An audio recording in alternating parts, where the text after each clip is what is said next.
राधे राधे, जय श्री श्याम। दोस्तों आज मैं आपको है ना कोट कॉलर वाली कटिंग और स्टिचिंग दोनों एक ही वीडियो में बता रही हूँ। तो वीडियो को ध्यान से देखना, पूरी कटिंग और स्टिचिंग का वीडियो इसी एक ही वीडियो में है, लास्ट तक देखना। तो देखिए मैंने ये जो कन्नी थी उसको अलग कर दी है और अब यहाँ से 2-2 इंच के निशान लगा देना। आप भी लगा देना ऐसे ही डबल फोल्ड कपड़ा करके, ठीक है। और ये बन रही है शॉर्ट कुर्ती। शॉर्ट कुर्ती के लिए 1.5 मीटर कपड़ा में बन जाती है। तो मेरी कुर्ती की लेंथ है 34 इंच। मैंने यहाँ दो इंच के जो निशान लगाए थे उनको सीधा कर दिया है। अब यहाँ से कुर्ती की लेंथ ले ली है, जितनी आप रख रहे हो। मैं 34 इंच रख रही हूँ। 32 और 34 दोनों शॉर्ट कुर्ती के ही लेंथ होती है, ठीक है। 34 इंच रखने के बाद में 1 इंच मैं एक्स्ट्रा रख रही हूँ, क्योंकि पतला ही मोड़ना है मुझे, राउंड कुर्ती बना रही हूँ, ठीक है। जो 2-2 इंच के निशान लगाए थे हमने, उन निशानों को सीधा कर दिया है और अंदर की तरफ मोड़ देना है इसको, क्योंकि हम कोट कॉलर बना रहे हैं इसलिए। तो आप भी अंदर की तरफ मोड़ देना। यहाँ से 1 इंच का निशान लगा लेना, क्योंकि जो बैक पार्ट हमारा होता है वो ऊपर उठ के कटता है, नहीं तो गला पीछे को जाता है। जितने शोल्डर है उसका हाफ करके ले लेना और 1 इंच नीचे डाउन करके लेना है। और ये साइज सभी के लिए फिक्स है। और जितने शोल्डर लिए हैं उससे आधा इंच कम करके यहाँ से आर्म होल का निशान लगा दिया है और लाइन को सीधा कर दिया है, ठीक है। अब ये जो कॉर्नर बना है यहीं से कितना लेना होता है, तो यहाँ से हम कोट कॉलर बना रहे हैं, तो कोट कॉलर में हम यहाँ से 1.5 इंच लेंगे और यहाँ से हम इसमें लूजिंग देंगे 1 इंच का, ठीक है। 1 इंच लूजिंग देके चेस्ट का निशान लगा देंगे। चेस्ट डिवाइड 4+1, ठीक है। और ये क्रॉस है ना, ये मैंने बता दिया 1.5 इंच का लेना है, तो 1.5 इंच का क्रॉस मार्क ले लीजिए। अब यहाँ से इसका जो सेंटर लेना है, सेंटर पे एक निशान लगा लेना है। सेंटर पे निशान लगाए उससे एक अंदर की साइड एक आधा इंच पे निशान लगाना है और 1 इंच पे। 1 इंच वाला निशान है वो फ्रंट आर्म होल होगा और आधा इंच वाला है वो बैक आर्म होगा। अब ये फ्रेंच कर्व उठाएंगे और इससे निशान लगा देंगे। तो देखिए अगर आपके पास ये है तो ठीक है, नहीं तो वैसे भी निशान लग जाएंगे जहाँ से हमने सेंटर लिया था वहाँ से। तो ये जो निशान मैंने लगाया है ये फ्रंट आर्म होल का है और जो बैक आर्म होल है उसको आधा इंच दूरी से लगाना होता है। आधा इंच की दूरी माप लीजिए, उसके आगे निशान लगाना होता है। फ़ायदा ये रहता है कि हम दोनों आर्म होल एक साथ नाप लेते हैं तो उसका मतलब कन्फ्यूज़न नहीं रहता है, एक ही बार में झंझट ख़त्म। अब यहाँ से हम चाक की लेंथ लेंगे 14 इंच पे और कमर का निशान लगाएंगे 7 इंच पे। तो ये हमारे कमर के निशान लग गया है।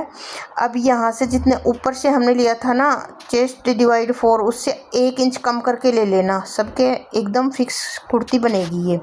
और यहाँ नीचे जो है हिप डिवाइड 4 करके हम निशान लगाएंगे, हिप का चौथा हिस्सा। तो आपके जितने हिप हैं उसका चौथा हिस्सा और निशान लगा देना, ठीक है। और इन सारे निशानों को लगा के फिर आपस में ऐसे मैच कर लेना, ठीक है। अब ये जो है इसका हम जो चाक है इनको करेंगे तो आधा इंच एक्स्ट्रा भी ले सकते हो, नहीं तो सीधा भी निशान लगा सकते हो। तो मैं यहाँ पे थोड़ा सीधा सा ही निशान लगा रही हूँ और 1.5 इंच मोड़ने के लिए ले रही हूँ। और अब ये जो सीधी वाली पट्टी है इससे सीधा निशान लगा देना। और जो ये निशान हमारा कमर वाला लगा है, चेस्ट वाला लगा है, इसमें हम ये हमारा मोड़ने के लिए हो गया है। और यहाँ से अगर कर्व दोगे तो देखो, कर्व देने के लिए सेफर पट्टी से दे सकते हो और आप 2 इंच कोने में 2 इंच लेके फिर उससे भी आप कर्व दे सकते हो। दोनों मैंने बता दिए हैं आपको, आपको जैसे अच्छा लगे वैसे दे देना। अब यहाँ से 1.5 इंच का हम मार्जिन रख रहे हैं सारे में ऊपर तक। तो देखिए ये इसको भी हम आपस में मिला देंगे। सारे मार्जिन हैं इनको आपस में मिला देना, हाथ से ही मिल जाएंगे ये। और अभी ये हमारी कुर्ती हो गई है रेडी और इसकी हम अब कटिंग करेंगे। तो देखिए हम कटिंग कर लेते हैं, जहाँ निशान लगाए थे वहीं से। और अब कटिंग करते टाइम हम ध्यान रखना है कि हम बैक वाले आर्म होल पे ही कटिंग करेंगे हमेशा। एक साथ दोनों आर्म होल बनाने का यही फ़ायदा है कि बैक वाले आर्म होल पे कटिंग कर लेंगे ना तो हमें दिक्कत नहीं आती है। और फिर एज इट इज़ रख के हम बैक वाला पार्ट पे मार्क कर देंगे, ये फ़ायदा रहता है हमारा। तो देखिए यहाँ से जैसे निशान लगाए थे राउंड में वैसे हम कट कर लेंगे। और अब इस जो बैक का ये है फ्रंट पार्ट, इस पे F लिख दिया है मैंने। और इसको कपड़े को सीधा करके आगे की तरफ मोड़ लेंगे, 1 इंच बढ़ा के काटेंगे, क्योंकि मैंने बताया था ना कि नहीं तो कॉलर वाले में लेना ही होता है 1 इंच आगे। और अब जैसा था वैसा ही हम सारे पे निशान लगा देंगे। पूरे पे निशान लगा दिए हैं हमने। देखिए कितनी आसानी होगी, हमने दोनों आर्म होल लगा लिए थे एक साथ। तो अब हम इसकी कटिंग कर देंगे पूरे की, ठीक है। तो अब कटिंग करने के बाद में देखना, मैं इसमें बाजू की कटिंग आपको नहीं बताऊंगी, क्योंकि बाजू की कटिंग मैंने और वीडियो में बता रखी है। तो देखिए ये हमने कटिंग कर ली है। अब हम चलते हैं सीधा मशीन पे। मशीन पे चलने के बाद ये कपड़ा मेरा डबल फोल्ड में है और इसको लगाऊंगी मैं 6 इंच का निशान, जो हमारा नेक बनने के काम में आएगा। और इसको, ये जो कपड़ा है इतना ही निशान लगाऊंगी मैं पूरा, नीचे और जोड़ना पड़ेगा हमें। और इसको यहाँ से 2 इंच जितना चौड़ा नीचे से छोड़ूंगी मैं, ऊपर से 6 इंच का और नीचे से 2 इंच का। इस पर हमारा गला बनेगा। जब बनेगा तो आपको समझ में आ जाएगा। और ये जो नीचे निशान लगा है इस पर एक और पट्टी जुड़ेगी, क्योंकि पट्टी को हमें लास्ट तक लेके जाना है, जहाँ तक हमारी कुर्ती है, कुर्ती की लेंथ है। अब ये साइड वाला पार्ट हमारे पास बच गया ना, इसको ही हम इसके नीचे जोड़ देंगे, तो ये हमें पूरी लेंथ मिल जाएगी, ठीक है। अब देखिए ये जो लिया था, इसकी जो एक्स्ट्रा कपड़ा है इसको हटा देती हूँ मैं। और ये यहाँ से 2 इंच जितना चौड़ा कट कर लेंगे। ये देखिए 2 इंच जितना चौड़ा हम इस पट्टी को कट कर लेंगे। नीचे से हमें 2 ही इंच जितनी चौड़ी पट्टी रखनी होती, 1.5 इंच भी रखोगे तब भी चलेगा। तो देखिए मैंने पट्टी को सीधा कर लिया है, ये इसके नीचे जुड़ जाएगी। हमें लंबी पट्टी चाहिए ना, क्योंकि हम फ्रंट ओपन रख रहे हैं इसलिए। अब ये जो थी हमारी कुर्ती का गला, तो उस गले को हम इसके ऊपर एज इट इज ऐसे मार्क कर लेंगे, ठीक है। और कुर्ती का गला मैंने रखा है 3 इंच ऊपर से चौड़ाई और नीचे से 3.5 इंच गोलाई, ठीक है। अब देखिए ये जो पट्टी ली थी इसको हम कुर्ती के ऊपर रख देंगे और नीचे तक हम स्टिच लगा देंगे इसके ऊपर। तो यहाँ से हमारा गला, दोनों चीज़ हमें मिल जाएंगी, ठीक है। तो देखिए मैंने कुर्ती के साथ में इसको स्टिच कर दिया है और नीचे तक इस सिलाई को मैं ले आऊँगी।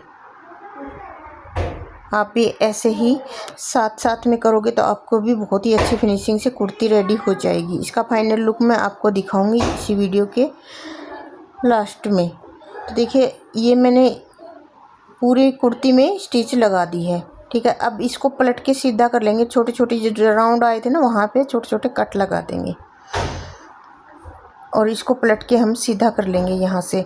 और ये जो है, ये पहले हमने 2 इंच की छोड़ी थी, अब यहाँ 2.5 इंच का निशान लगाना है हमें, क्योंकि आधा इंच हमारा स्टिच में चला गया, इसलिए 2.5 इंच पे निशान लगा दिया है। ऐसे ही मैंने दूसरी साइड का भी नेक बना लिया है, ठीक है। दूसरी साइड का भी ऐसे ही बना लेना है, लास्ट तक स्टिच देना है इस पे पूरे में, यहाँ स्टिच लगा के, क्योंकि ये पट्टी अंदर की साइड फोल्ड होगी, ठीक है। छोटे छोटे नोच लगा लेने हैं और इसको गले को अंदर की साइड पलट लेना है। ये ऐसे बाहर की साइड आएगी ना वो वाली कॉलर। अब देखिए दोनों पार्ट पूरे कंधे वंधे जोड़ लिए हैं मैंने। ज़्यादा वीडियो लंबा हो जाता है इसलिए दिखाया नहीं है। कंधे जोड़ने के बाद सेंटर ले लेना है, जो बैक पार्ट के सेंटर से, और यहाँ जहाँ हमने फ्रंट में 2.5 इंच का निशान लगाया था वहाँ तक इसको मेजरमेंट ले लेना है। मेजरमेंट जितना भी आता है, 8 आता है या 16, जो भी जितना भी आ रहा है उतना डबल में 8.5 आया है मेरा। तो देखिए मैंने एक 4 इंच चौड़ी बुकरम की, ये जो पेस्टिंग की वो पेपर लिया था और उसको डबल फोल्ड में ऐसे बिछा दिया है, और डबल फोल्ड में ही कुर्ती का वो है, ठीक है। और जितना आ रहा है उतने पे निशान लगा दिया मैंने। मेरा आ रहा है 8.5, ठीक है। अब 8.5 आ रहा है, तो यहाँ से जहाँ से लास्ट निशान लगाया वहाँ से 1.5 इंच और इधर से लास्ट कोने तक, और एक इसको हम ऐसे राउंड सी शेप देके इसको मिला देंगे, ठीक है। और कॉलर जितनी चौड़ी रखनी है आप रख सकते हो, 2.5 इंच, 3 इंच, 3.5 इंच, जितनी आपकी मर्जी, ठीक है। तो इसको हम राउंड शेप दे देंगे यहाँ से कॉलर जैसी। ये मैंने इससे फ्रेंच कर्व से इसको राउंड शेप दे दिया है। अब हम इसकी जो फिर से नापेंगे, तो ये कहाँ तक आ रही है, राउंड में नापेंगे। पहले हमने सीधी नापी थी, अब हम राउंड में नापेंगे। तो ये जहाँ से आ रही है ना, वहाँ से एक निशान लगा दिया हमने। वो निशान हमारा पहले वाला काम नहीं आएगा, ठीक है। अब जो सीधा निशान नहीं लगाना, हमें तिरछा निशान लगाना है। तो पहले वाले को टच करेगा लास्ट में जाके, और वहाँ से हमें कॉलर की गोलाई देनी है, ठीक है। तो कॉलर की जितनी लेंथ रखनी है उतनी लेंथ रख लेना, चौड़ाई रखनी है उतनी चौड़ाई रख लेना। और फिर यहाँ से मैंने रखी 3 इंच, 3 इंच पे एक निशान लगा देना। और जो लास्ट वाला तिरछा निशान है उसको हमें, जो शेफर पट्टी होती है उससे बड़ी अच्छी शेफ आती है, तो उससे ही निशान हमें लगा देना है। तो देखिए मैंने उठाई शेफर पट्टी और इससे हमने निशान लगा दिया है। तो ये हो गई हमारी कॉलर। इसको कट कर लेंगे हम, और कट करने के बाद हम एक फैब्रिक लेंगे, फैब्रिक पे चिपका देंगे इसको, ठीक है। तो ये देखिए, मैंने ध्यान से देखना, मैंने कट कहाँ क्या वहीं आप करना। देखिए मैंने फैब्रिक पे चिपका ली है कॉलर, और ये डबल लेना है। ये फैब्रिक एक पे कॉलर चिपकेगी और दूसरी पे हमारी साथ में इसके उस साइड स्टिच लगेगी। तो देखिए ऐसे कॉलर मैंने बना ली है, इसकी स्टिच लगा के चारों तरफ। और एक्स्ट्रा कपड़ा है उसको मैंने हटा दिया है, जहाँ जहाँ एक्स्ट्रा कपड़ा है उसको। अब छोटे छोटे जो राउंड साइड है उस साइड में हमने नोच लगा लेने हैं, छोटे छोटे छोटे छोटे। ऐसे करने से हमारी कॉलर में जो सिलवटें हैं वो नहीं आएंगी, क्रीज नहीं आएंगी। और एक्स्ट्रा कपड़ा जितना भी है उसको आप हटा देना, ठीक है। अब देखिए यहाँ से मैं एक्स्ट्रा कपड़े को तो हटा ही रही हूँ, बीच में मैं इसका जो सेंटर है उस पर एक निशान लगा दूँगी और कॉलर को पलट दूँगी, ठीक है। कॉलर को पलट दिया मैंने, और जो कॉलर का बीच है उस पर एक निशान लगा दूँगी, ठीक है। अभी वैसे ही सेम पलटने के बाद जैसे हमारा एक बार मेजरमेंट करना है कुर्ते के साथ में मिला करके कि हमारा सही आ रहा है कि नहीं आ रहा कॉलर। मेरा कॉलर एकदम सही आ रहा था। देखिए बैक पार्ट का जो पिछला हिस्सा है उसको ऐसे 2 में डिवाइड कर लेना है और एक नोच लगा के रखना है बीच में, ठीक है। और वहाँ आप निशान भी लगा सकते हो, नोच भी लगा सकते हो, और कॉलर को भी बीच में निशान लगा लेना है। देखिए मैंने लगा रखा है इसे। दोनों निशानों को आपस में मिला के रखना है, और ये खास करके बिगनर्स के लिए बता रही हूँ। और बीच से ही कॉलर को स्टार्ट कर दो और फिर लास्ट तक लेके आओगे तो आपको दिक्कत नहीं होगी लगाने में। देखिए मैंने बीच से ही स्टार्ट कर दी, और यहाँ 2.5 इंच जितना तो हमने पहले ही स्टिच कर रखा था, वहाँ तक लाके हमें कॉलर को मिला देनी है वहाँ, ठीक है। वहाँ तक कॉलर का स्टिच कर देनी है हमें लास्ट तक। ये देखिए यहाँ तक, या जो हमने 2.5 इंच जितना लगाया था वहाँ तक। तो ये हमारी दोनों साइड ऐसे ही स्टिच कर लेना है आपको, इस साइड और इस साइड, ठीक है। दोनों साइड में स्टिच कर लेना है, और उसके बाद में देखना बैक साइड से स्टिच करना है इसको, आगे की साइड नहीं, मैंने बैक साइड जाएगा। तो देखना बैक साइड अगर थोड़ा बहुत झूल भी आएगा ना, छोटी मोटी चुन्नट आ जाएंगी तो कोई दिक्कत नहीं है। कॉलर को हल्के हाथों से लगाओगे तो बड़ी फिनिशिंग के साथ में लगेगी वो। देखिए मैं कोशिश कर रही हूँ आपको दिखाने की, तो प्लीज़ थोड़ा ध्यान से देखना, आपको दिक्कत नहीं होगी। देखिए मैंने बैक वाला हिस्सा है ये, जो हमारा मतलब फ्रंट और बैक दोनों। तो पीछे की साइड कॉलर को टर्न करना है, न कि अंदर की साइड को। देखिए पीछे की साइड में मोड़ के दिखा रही हूँ आपको। ये यहाँ जैसे मतलब प्लेटें भी आ जाएंगी ना छोटी मोटी तो भी कोई दिक्कत नहीं, क्योंकि कॉलर हमारी ख़राब नहीं लगेगी। वैसे धीरे से लगाओगे तो प्लेटें आने के चांस कम रहते हैं, खींचना नहीं कॉलर को। ये मैंने यहाँ लाके कॉलर को एंड कर दिया है, ठीक है। देखिए हमारी कॉलर भी फिनिशिंग से लग गई है। और ये देखिए कोट कॉलर ऐसे मैं करके दिखाती हूँ आपको, मोड़ के दिखाती हूँ। ऐसे आएगी, देखिए ये ऐसे मुड़ जाएगी, और जो ये 2.5 इंच जितना हमने मोड़ा था वो ऐसे दिखेगी, ठीक है। इसलिए मैंने पूरी वीडियो नहीं बनाई है पूरी कुर्ती की स्टिचिंग, क्योंकि वीडियो बहुत लंबा हो चुका है। तो प्लीज़ चैनल को सब्सक्राइब ज़रूर कर लेना।